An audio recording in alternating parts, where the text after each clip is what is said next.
How frequent should you be training for maximal muscle growth? Well, the graph looks something like an exponential but diminishing returns graph. Let's take, for example, the bicep.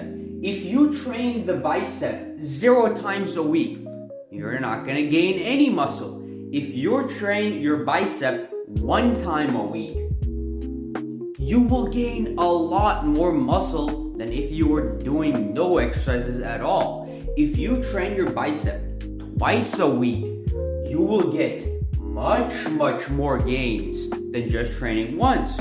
If you train your bicep 3 times a week, you will gain significantly more muscle, but not as big of a gain from 1 to 2.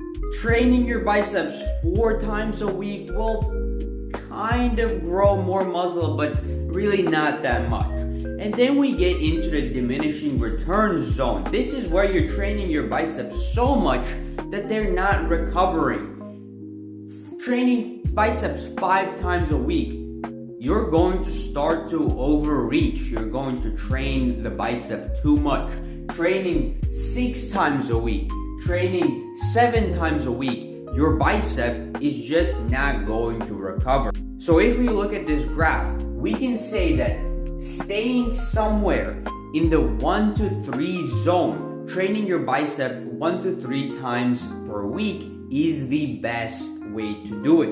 And if you start to get into the danger zone, you might be overreaching.